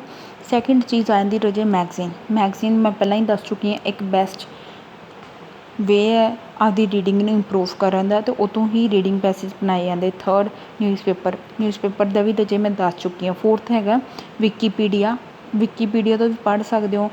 ਨਾਲ ਦੀ ਨਾਲ ਜੇ ਤੁਸੀਂ ਕੋਈ ਫੈਕਟ ਪੜ੍ਹ ਸਕਦੇ ਹੋ, ਕੋਈ ਥਿਊਰੀ ਪੜ੍ਹ ਸਕਦੇ ਹੋ। ਜੇ ਥਿਊਰੀ ਪੜ੍ਹੋਗੇ ਨਾਲ ਦੀ ਨਾਲ ਰਾਜੇ ਤੁਹਾਨੂੰ ਇਹਦਾ ਕੋਈ ਇਨਵੈਂਸ਼ਨ ਬਾਰੇ ਪਤਾ ਲੱਗੂਗਾ, ਕੋਈ ਸਾਇੰਸ ਦੇ ਰਿਲੇਟਡ ਕੋਈ ਵੀ ਚੀਜ਼ ਬਾਰੇ, ਨਵੀਂ ਚੀਜ਼ ਬਾਰੇ ਪਤਾ ਲੱਗੂਗਾ। ਜਿੱਦਾਂ ਕਿ ਰਾਜੇ ਹੁਣ ਆਪਾਂ ਬੁੱਕ ਨੰਬਰ 9 ਤੋਂ ਸਟਾਰਟ ਕਰ ਸਕਦੇ ਹਾਂ ਅਤੇ 16 ਤੱਕ ਕਰ ਸਕਦੇ ਹਾਂ। ਤੁਹਾਡੀ ਬਹੁਤ ਜ਼ਿਆਦਾ ਪ੍ਰੈਕਟਿਸ ਹੋਊਗੀ। ਜਿੱਦਾਂ ਕਿ ਰਾਜੇ ਹੁਣ ਆਪਾਂ ਗੱਲ ਕਰਦੇ ਹਾਂ ਕਿ ਸਪੋਜ਼ ਜੋ ਮੰਨ ਲਓ ਕਿਸੇ ਬੱਚੇ ਦਾ ਕੋਈ ਪਰਟੀਕੂਲਰ ਕੁਐਸਚਨ ਟਾਈਪ ਰੋਂਗ ਹੁੰਦਾ ਹੈ, ਤਾਂ ਉਹ ਪਰਟੀਕੂਲਰ ਕੁਐਸਚਨ ਟਾਈਪ ਬੱਚੇ ਨੂੰ ਉਹਦੇ 'ਤੇ ਪ੍ਰੈਕਟਿਸ ਕਰਨੀ ਚਾਹੀਦੀ ਕਿ ਉਹ ਮੇਰਾ ਪਰਟੀਕੂਲਰ ਕੁਐਸਚਨ ਟਾਈਪ ਕਿਉਂ ਰੋਂਗ ਹੁੰਦਾ। 1 ਦਿਨ ਨਹੀਂ ਸਹੀ ਜਾਊ, 2 ਦਿਨ ਨਹੀਂ ਜਾਊ, 5 ਦਿਨ ਨਹੀਂ ਜਾਊ, ਚੱਲ ਐਟਲੀਸਟ ਹਫ਼ਤਾ ਨਹੀਂ ਸਹੀ ਜਾਂਦਾ, 1 ਹਫ਼ਤੇ ਬਾਅਦ ਤੁਹਾਡੇ ਆਨਸਰਸ ਆਟੋਮੈਟਿਕਲੀ ਕਰੈਕਟ ਜਾਣ ਲੱਗ ਜਾਣਗੇ, ਕਿਉਂਕਿ ਉਹ ਚੀਜ਼ 'ਤੇ ਤੁਸੀਂ ਕੋਂਸਟੈਂਟਲੀ ਵਰਕ ਕਰ ਰਹੇ ਹੋ। ਤੁਹਾਨੂੰ ਬਹੁਤ ਜ਼ਿਆਦਾ ਟਰੈਪਸ ਪਤਾ ਲੱਗਣਗੇ, ਤੁਹਾਨੂੰ ਟਿਪਸ ਵੀ ਪਤਾ ਲੱਗਣਗੇ ਕਿ ਉਹ ਕਿਸ ਵੇ ਨਾਲ ਉਹ ਆਨਸਰ ਆਪਾਂ ਮੋਲਡ ਕਰਕੇ ਉਹਨਾਂ ਨੇ ਕੀਤਾ ਹੋਇਆ ਅਤੇ ਕਿਸ ਤਰੀਕੇ ਨਾਲ ਮੇਰਾ ਆਨਸਰ ਰੋਂਗ ਆ। ਇਸ ਤਰੀਕੇ ਨਾਲ ਆਪਾਂ ਨੂੰ ਬਹੁਤ ਜ਼ਿਆਦਾ ਬੈਨੀਫਿਟ ਮਿਲੂਗਾ। ਜਿੱਦਾਂ ਕਿ ਰਾਜੇ ਤੁਸੀਂ ਨਾਲ ਦੀ ਨਾਲ ਮੈਗਜ਼ੀਨ ਵਿੱਚ ਥੋੜ੍ਹੀ ਜਿਹੀ ਕੰਪਲੈਕਸ ਸਟਰਕਚਰਸ ਯੂਜ਼ ਕੀਤੀਆਂ ਹੁੰਦੀਆਂ, ਅਤੇ ਉਹ ਸਮਟਾਈਮਸ ਸਮਝ ਨਹੀਂ ਆਉਂਦਾ, ਅਤੇ ਤੁਸੀਂ ਗੂਗਲ ਟਰਾਂਸਲੇਟ ਓਪਨ ਕਰ ਸਕਦੇ ਹੋ। ਗੂਗਲ ਟਰਾਂਸਲੇਟ ਮਤਲਬ ਕਿ ਉਹਨੂੰ ਹਿੰਦੀ ਵਿੱਚ ਵੀ ਕਨਵਰਟ ਕਰ ਸਕਦੇ ਹੋ। ਪਹਿਲਾਂ ਖੁਦ ਰੀਡ ਕਰੋ, ਉਦੋਂ ਬਾਅਦ ਉਹਦਾ ਹਿੰਦੀ 'ਚ ਟਰਾਂਸਲੇਟ ਕਰ ਲਓ, ਔਰ ਨਾਲ ਦੀ ਨਾਲ ਹਿੰਦੀ ਵਿੱਚ ਰੀਡ ਕਰ ਲਓ। ਤੁਹਾਨੂੰ ਕਲੀਅਰ ਹੋ ਜਾਊਗਾ ਕਿ ਜੋ ਮੈਂ ਮੀਨਿੰਗ ਕੱਢਿਆ ਅਤੇ ਜੋ ਹਿੰਦੀ ਵਿੱਚ ਉਹਨਾਂ ਨੇ ਦੱਸਿਆ ਉਹ ਕਲੀਅਰ ਮੇਰਾ ਮੈਚ ਹੋ ਰਿਹਾ ਉਹਨਾਂ ਨਾਲ ਕਿ ਨਹੀਂ ਹੋ ਰਿਹਾ। ਉਸ ਤਰੀਕੇ ਨਾਲ ਵੀ ਤੁਹਾਨੂੰ ਬਹੁਤ ਜ਼ਿਆਦਾ ਬੈਨੀਫਿਟ ਮਿਲੂਗਾ। ਜਿੱਦਾਂ ਕਿ ਰਾਜੇ ਕਾਫੀ ਸਮਟਾਈਮਸ ਤਾਂ ਮੈਂ ਇਹ ਟਿਪ ਤਾਂ ਕਰਕੇ ਦੱਸਿਆ, ਕਾਫੀ ਬੱਚਿਆਂ ਨੂੰ ਕੰਪਲੈਕਸ ਲੱਗਦੀ ਉਹ ਲੈਂਗੁਏਜ ਜਿਹੜੀ ਉਹਨਾਂ ਨੇ ਲਿਖੀ ਹੁੰਦੀ, ਅਤੇ ਇਸ ਕਰਕੇ ਇਹ ਸਾਰੇ ਪੁਆਇੰਟਸ ਮੈਂ ਦੱਸੇ ਸੀਗੇ। ਅਤੇ ਜੇ ਤੁਸੀਂ ਰਾਜੇ ਸੱਚੀ ਸਕੋਰ ਲੈਣਾ ਚਾਹੁੰਦੇ ਹੋ ਤਾਂ ਤੁਹਾਨੂੰ ਇੱਕ ਹੈਬਿਟ ਕ੍ਰੀਏਟ ਕਰਨੀ ਹੀ ਪੈਣੀ ਹੈ, ਜਿਹਦੇ ਵਿੱਚ ਤੁਸੀਂ ਰੀਡਿੰਗ ਡੇਲੀ ਬੇਸਿਸ 'ਤੇ ਸੋਲਵ ਕਰਨੀ ਪੈਣੀ ਹੈ। ਜਿਵੇਂ ਮੰਨ ਲਓ ਜੇ ਤੁਸੀਂ ਨਿਊਜ਼ਪੇਪਰ ਨਹੀਂ ਰੀਡ ਕਰਨਾ ਚਾਹੁੰਦੇ ਤਾਂ ਤੁਸੀਂ ਇਕੱਲਾ ਰੀਡਿੰਗ ਪੈਸੇਜ ਹੀ ਕਰ ਲਿਆ ਕਰੋ। ਇੱਕ ਰੀਡਿੰਗ ਪੈਸੇਜ ਡੇਲੀ ਬੇਸਿਸ 'ਤੇ ਕਰੋ, ਇਨਫ ਹੈ ਤੁਹਾਡੇ ਲਈ। ਜਿੱਦਾਂ ਕਿ ਪਹਿਲਾਂ ਤਾਂ ਖੁਦ ਰੀਡਿੰਗ ਪੈਸੇਜ ਸੋਲਵ ਕੀਤਾ, ਉਹ ਰੀਡਿੰਗ ਪੈਸੇਜ ਸੋਲਵ ਕਰਨ ਤੋਂ ਬਾਅਦ ਉਹ ਰੀਡਿੰਗ ਪੈਸੇਜ ਦੀ ਡੀਪ ਰੀਡਿੰਗ ਕਰੋ। ਡੀਪ ਰੀਡਿੰਗ ਇਨ ਦਾ ਸੈਂਸ ਕਿ ਪ੍ਰੋਪਰਲੀ ਰੀਡ ਕਰੋ ਉਹਨੂੰ। ਉਹਦੇ 'ਤੇ ਭਾਵੇਂ 2 ਆਵਰਸ ਲੱਗ ਜਾਣ, 3 ਆਵਰਸ ਲੱਗ ਜਾਣ। ਜੇ ਨਿਊਜ਼ਪੇਪਰ ਤੁਹਾਡੇ ਤੋਂ ਨਹੀਂ ਹੁੰਦਾ ਤਾਂ ਨਾ ਕਰੋ, ਇਟਸ ਯੋਰ ਵਿਸ਼। ਜਿੱਦਾਂ ਕਿ ਹੁਣ ਆਪਾਂ ਜਿੱਦਾਂ ਕਿ ਰਜੇ ਮੈਂ ਕੈਮਬ੍ਰਿਜ ਬੁੱਕ ਬਾਰੇ ਵੀ ਦੱਸ ਚੁੱਕੀ ਹੈਗੀ ਹਾਂ। ਹੁਣ ਆਪਾਂ ਅੱਗੇ ਕਰਦੇ ਹਾਂ। ਜਿੱਦਾਂ ਕਿ ਰਜੇ ਮੈਂ ਇੱਕ ਚੀਜ਼ ਤੁਹਾਨੂੰ ਹੋਰ ਦੱਸਣਾ ਚਾਹੂੰਗੀ, ਇੱਕ ਹੋਰ ਵੇ ਹੈਗਾ ਤੁਸੀਂ ਉਸ ਤਰੀਕੇ ਨਾਲ ਵੀ ਰੀਡਿੰਗ ਕਰ ਸਕਦੇ ਹੋ। ਜਿੱਦਾਂ ਕਿ ਸਪੋਜ਼ ਮੰਨ ਲਓ ਜਿਹੜੇ ਤੁਹਾਡੇ ਕੁਐਸਚਨਸ ਹੈ, ਮੰਨ ਲਓ ਤੁਹਾਡੇ ਫਸਟ ਪੈਸੇਜ ਵਿੱਚ 13 ਕੁਐਸਚਨ ਹੈ ਅਤੇ 13 ਵਿੱਚੋਂ ਤੁਹਾਡੇ ਮੰਨ ਲਓ 8 ਕੁਐਸਚਨ ਸੀਗੇ। 8 ਕੁਐਸਚਨ ਵਿੱਚ ਤੁਹਾਡੇ 13 ਵਿੱਚੋਂ 8 ਕੁਐਸਚਨਸ ਕਰੈਕਟ ਗਏ ਅਤੇ ਤੁਸੀਂ ਟੋਟਲ 6 ਕੁਐਸਚਨਸ ਆਪ ਕੀਤੇ ਅਤੇ 2 ਕੁਐਸਚਨਸ ਦੇ ਤੁੱਕੇ ਲਾਏ ਨੇ। ਹੁਣ ਤੁਸੀਂ ਉਹ ਚੈੱਕ ਕਰੋ 2 ਕੁਐਸਚਨਸ ਦੇ ਜਿਹੜੇ ਤੁੱਕੇ ਲਾਏ ਨੇ ਅਤੇ ਉਹ ਵੀ ਕਿਉਂ ਕਰੈਕਟ ਗਏ ਅਤੇ ਉਹਨਾਂ ਪਿੱਛੇ ਉਹਨਾਂ ਦਾ ਕੀ ਟਰੈਪ ਸੀ ਅਤੇ ਬਾਕੀ ਕੁਐਸਚਨਸ ਮੇਰੇ ਕਿਉਂ ਰੋਂਗ ਗਏ, ਉਹ ਕਿਉਂ ਨਹੀਂ ਕਰੈਕਟ ਗਏ, ਉਹ ਚੀਜ਼ ਚੈੱਕ ਕਰੋ। ਜਾਂ ਤੁਸੀਂ ਇੱਦਾਂ ਵੀ ਕਰ ਸਕਦੇ ਹੋ, ਫਸਟ ਮਤਲਬ ਕਿ ਇੱਕ ਵੀਕ ਤੁਸੀਂ ਇੱਕ ਪੈਸੇਜ ਹੀ ਕਰੋ, ਉਹਦੇ 13 ਦੇ 13 ਕੁਐਸਚਨ ਕਰੈਕਟ ਕਰਨ ਦੀ ਕੋਸ਼ਿਸ਼ ਕਰੋ। ਮਤਲਬ ਕਿ ਮੇਰੇ 13 ਦੇ 13 ਕੁਐਸਚਨ ਹੀ ਸਹੀ ਜਾਣ ਫਸਟ ਪੈਸੇਜ ਵਿੱਚੋਂ। ਉਹਦੇ ਬਾਅਦ ਸੈਕਿੰਡ ਪੈਸੇਜ ਵੱਲ ਮੂਵ ਔਨ ਹੋ ਜਾਓ। ਸੈਕਿੰਡ ਪੈਸੇਜ 'ਤੇ ਜੇ ਤੁਹਾਨੂੰ 2 ਵੀਕ ਲੱਗ ਰਹੇ ਆ ਤਾਂ ਤੁਸੀਂ ਕੋਈ ਗੱਲ ਨਹੀਂ 2 ਵੀਕ ਲਾਓ ਤਾਂ ਤੁਸੀਂ ਸੈਕਿੰਡ ਪੈਸੇਜ ਪੂਰਾ ਕਰੈਕਟ ਕਰੋ। ਜਿੱਦਾਂ ਕਿ ਰਜੇ ਫਿਰ ਜਦੋਂ ਫਸਟ ਅਤੇ ਸੈਕਿੰਡ ਪੈਸੇਜ ਟੋਟਲ 26 ਅਤੇ 26 ਕੁਐਸਚਨ ਸਹੀ ਜਾਣ ਲੱਗ ਜਾਣ, ਉਦੋਂ ਬਾਅਦ ਥਰਡ ਪੈਸੇਜ ਵੱਲ ਮੂਵ ਔਨ ਹੋ ਜਾਓ। ਇਸ ਤਰੀਕੇ ਨਾਲ ਵੀ ਰਜੇ ਤੁਸੀਂ ਇੰਪਰੂਵਮੈਂਟ ਕਰ ਸਕਦੇ ਹੋ। ਇੱਕ ਹੋਰ ਮੈਂ ਚੀਜ਼ ਦੱਸਣਾ ਚਾਹੂੰਗੀ, ਰਜੇ ਜੋ ਫਿਲਪਸ ਹੁੰਦੀਆਂ ਇਹ ਇੱਕ ਆਪਣੇ ਲਈ ਇੱਕ ਗੋਲਡਨ ਚਾਂਸ ਹੁੰਦਾ ਕਿ ਆਪਦੇ ਸਕੋਰਸ ਖੁਦ ਇਨਕਰੀਜ਼ ਕਰ ਸਕੀਏ। ਐਗਜ਼ਾਮੀਨਰਸ ਆਪਾਂ ਨੂੰ ਇੱਕ ਚਾਂਸ ਦਿੰਦੇ ਆ ਜੋ ਕਿ ਹੁੰਦਾ ਫਿਲਪਸ ਦੇ ਥਰੂ, ਤਾਂ ਕਿ ਆਪਣੇ ਸਕੋਰਸ ਆਟੋਮੈਟਿਕਲੀ ਇਨਕਰੀਜ਼ ਹੋ ਜਾਣ। ਜਿੱਦਾਂ ਕਿ ਰਜੇ ਫਿਲਪਸ ਵਿੱਚ ਕੀ ਹੁੰਦਾ ਕਿ ਉਹਨਾਂ ਨੇ ਸਿਨੋਨਿਮਸ ਯੂਜ਼ ਕੀਤੇ ਹੁੰਦੇ ਆ, ਤਾਂ ਕਰਕੇ ਆਪਾਂ ਨੂੰ ਸਿਨੋਨਿਮਸ ਪਤਾ ਹੋਣੇ ਬਹੁਤ ਜ਼ਿਆਦਾ ਜ਼ਰੂਰੀ ਹੈਗੇ ਆ। ਅਤੇ ਤੁਸੀਂ ਮੇਰੀ ਕੈਮਬ੍ਰਿਜ ਦੀ ਬੁੱਕ ਕੈਮਬ੍ਰਿਜ ਦੇ ਵਰਡ ਮੀਨਿੰਗ ਚੈੱਕ ਕਰ ਸਕਦੇ ਹੋ, ਸਪੈਸ਼ਲ ਪਲੇਲਿਸਟ ਬਣੀ ਹੋਈ ਹੈ। ਨਾਲ ਦੀ ਨਾਲ ਰਜੇ ਹੁਣ ਜੋ MCQs ਵਿੱਚ ਹੁੰਦਾ, MCQs ਵਿੱਚ ਆਪਾਂ ਨੂੰ ਐਲੀਮੀਨੇਸ਼ਨ ਮੈਥਡ ਯੂਜ਼ ਕਰਨਾ ਚਾਹੀਦਾ। ਜਿੱਦਾਂ ਕਿ ਉਹਨਾਂ ਨੇ 3 MCQ ਮਤਲਬ ਕਿ ਇੱਕ MCQ ਦੇ ਵਿੱਚ 3 ਆਪਸ਼ਨਸ ਦਿੱਤੀਆਂ। 2 ਆਪਸ਼ਨਸ ਤਾਂ ਰਜੇ ਇੱਕ ਆਪਸ਼ਨ ਤਾਂ ਵੈਸੇ ਕੱਟ ਹੋ ਜਾਂਦੀ, 2 ਆਪਸ਼ਨਸ ਤਾਂ ਇੱਦਾਂ ਦੀਆਂ ਹੁੰਦੀਆਂ ਜਿਹੜੀਆਂ ਥੋੜ੍ਹਾ ਬਹੁਤ ਮੈਚ ਕਰ ਰਹੀਆਂ ਹੁੰਦੀਆਂ। ਤਾਂ ਆਪਾਂ ਨੂੰ ਕੁਐਸਚਨ ਦੇ ਨਾਲ ਚੈੱਕ ਕਰਨਾ ਹੁੰਦਾ ਕਿ ਕਿਹੜੀ ਪ੍ਰੋਪਰ ਮੈਚ ਹੋ ਰਹੀ ਹੈ ਅਤੇ ਕਿਹੜੀ ਬਾਰੇ ਗੱਲ ਹੋ ਰਹੀ ਹੈ ਰੀਡਿੰਗ ਪੈਸੇਜ ਵਿੱਚ। ਜਿੱਦਾਂ ਕਿ ਰਜੇ ਇਹ ਸਾਰੀਆਂ ਚੀਜ਼ਾਂ ਸੀ ਜੋ ਆਪਾਂ ਨੂੰ ਚੀਜ਼ ਚੈੱਕ ਕਰਨੀ ਚਾਹੀਦੀ ਹੈਗੀ ਹੈ। ਜਿੱਦਾਂ ਕਿ ਰਜੇ ਇਹ ਸਾਰੇ ਟਿਪਸ ਸੀਗੇ ਜੋ ਮੈਂ ਤੁਹਾਨੂੰ ਦੱਸਣਾ ਚਾਹੁੰਦੀ ਸੀਗੀ। ਜੇ ਤੁਹਾਨੂੰ ਫਿਰ ਵੀ ਕੋਈ ਪ੍ਰੋਬਲਮ ਹੋਈ ਕਿਸੇ ਵੀ ਮੋਡਿਊਲ ਵਿੱਚ ਤਾਂ ਤੁਸੀਂ ਕਮੈਂਟ ਕਰ ਸਕਦੇ ਹੋ। ਅਤੇ ਆਈ ਹੋਪ ਤੁਹਾਨੂੰ ਵੀਡੀਓ ਹੈਲਪਫੁਲ ਲੱਗੀ ਹੋਊਗੀ। ਜੇ ਵੀਡੀਓ ਹੈਲਪਫੁਲ ਲੱਗੀ ਤਾਂ ਚੈਨਲ ਨੂੰ ਸਬਸਕ੍ਰਾਈਬ ਕਰਨਾ ਨਾ ਭੁੱਲਿਓ। And thank you for watching.